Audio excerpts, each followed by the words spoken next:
Hi, this is the story of a tiny lie that has driven me insane.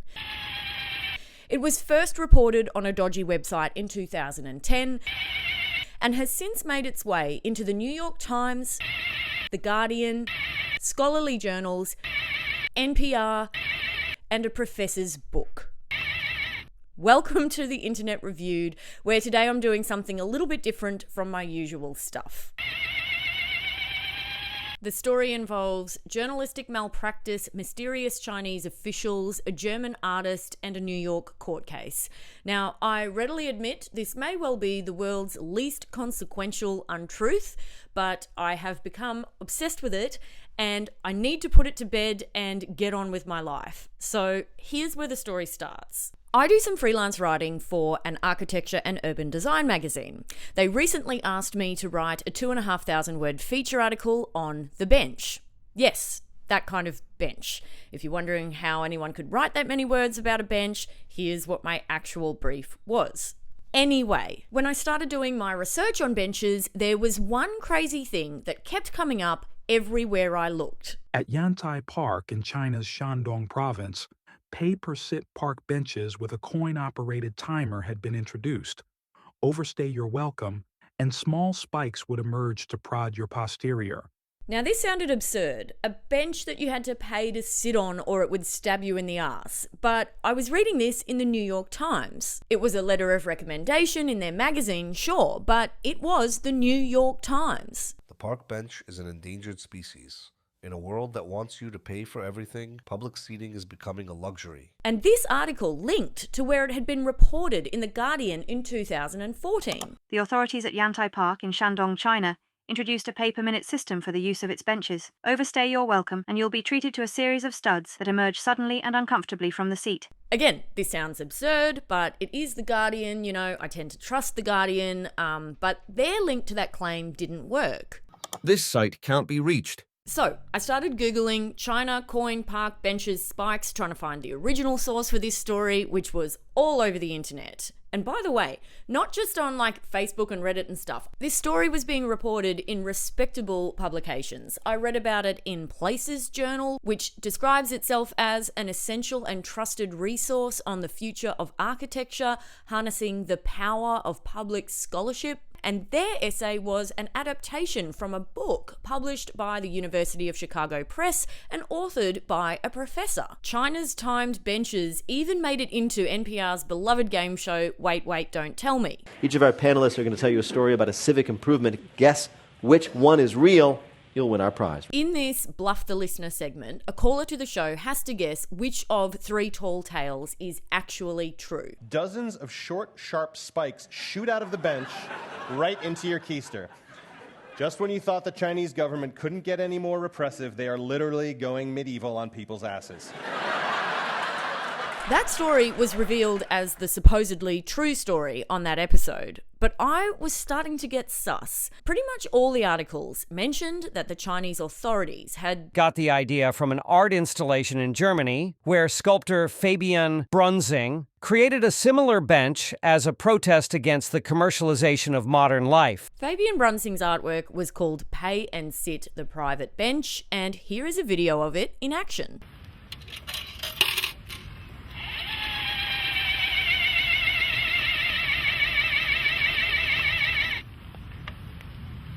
I think you know where this is going. All of those news stories about spiky Chinese benches were actually using photos of a German art installation from 2008.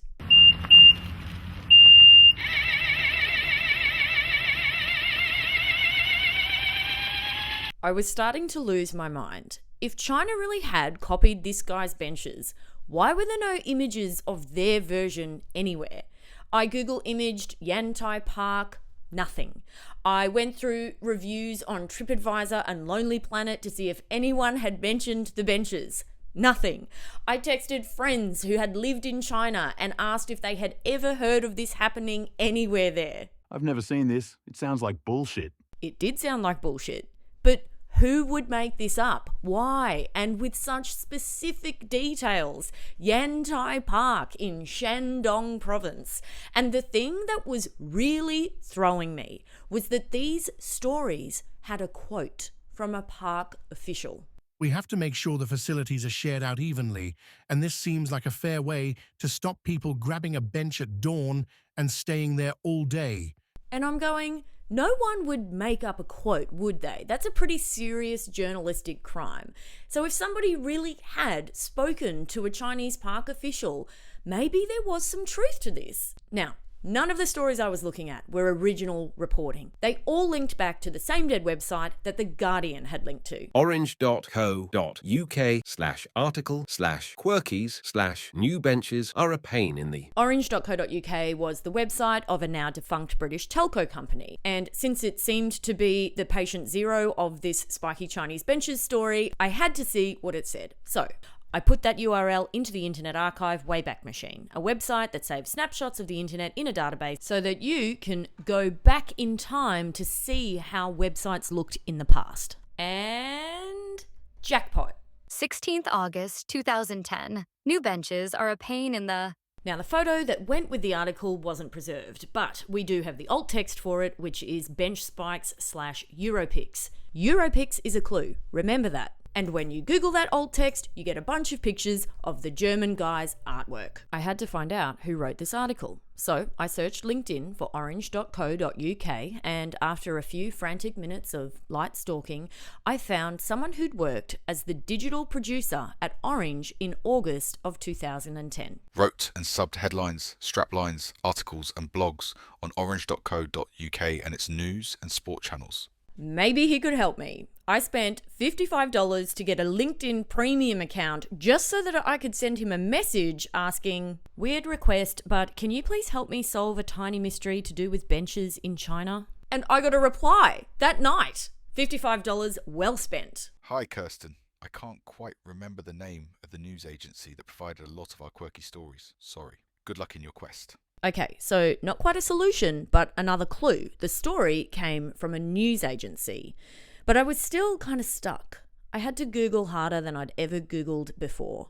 And eventually I came across this story in the Daily Express, a UK tabloid, which said, One park official told the Austrian Times. Excellent! Now we know who the Chinese park official spoke to, except we don't. The Austrian Times site that the article linked to is just a strange German language site dedicated almost entirely to cryptocurrency. It was another dead end. Until back to the Wayback Machine. Ta-da! Here's how the Austrian Times looked back in August of 2010. Lazy bums. Cash-strapped park officials in China. Finally, I had found the true patient zero of this story. And just like all the others, it used a photograph of German artist Fabian Brunsing's 2008 art installation. And what's this? A comment on the story from F. Brunsing? Fabian, is that you?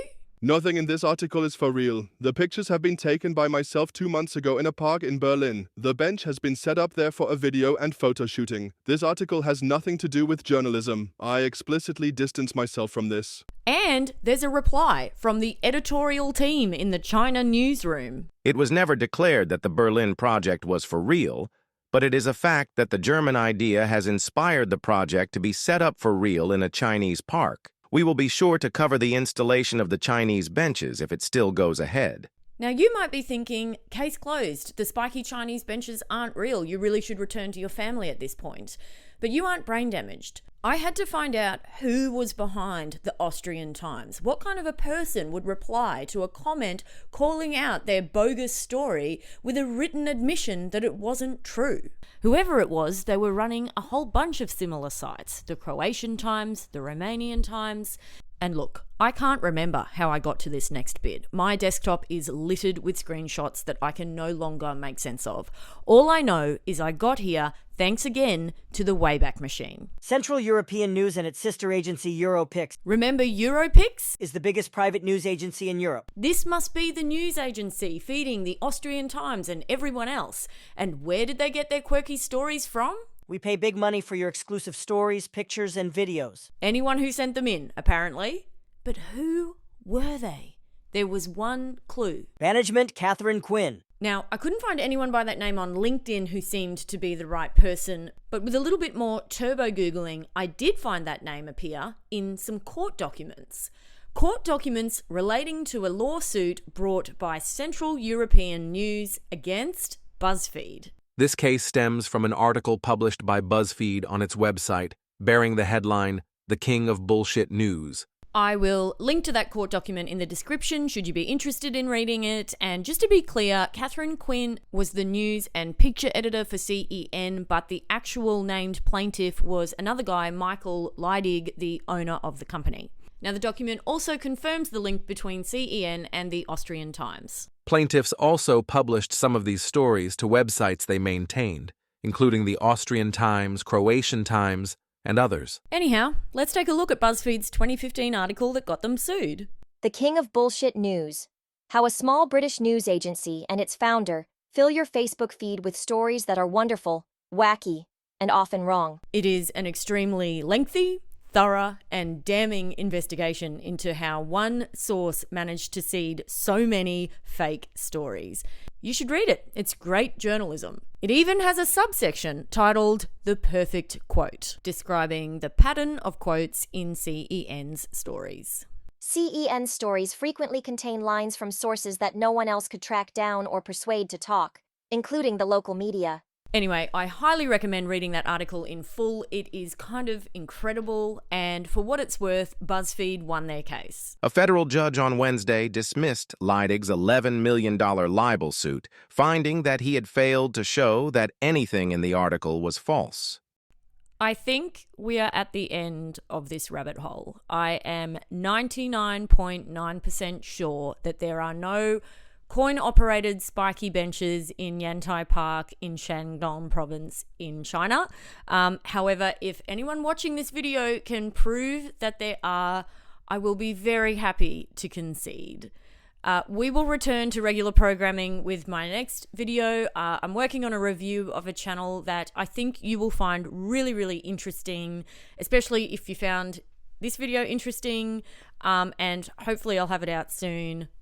Thanks for watching.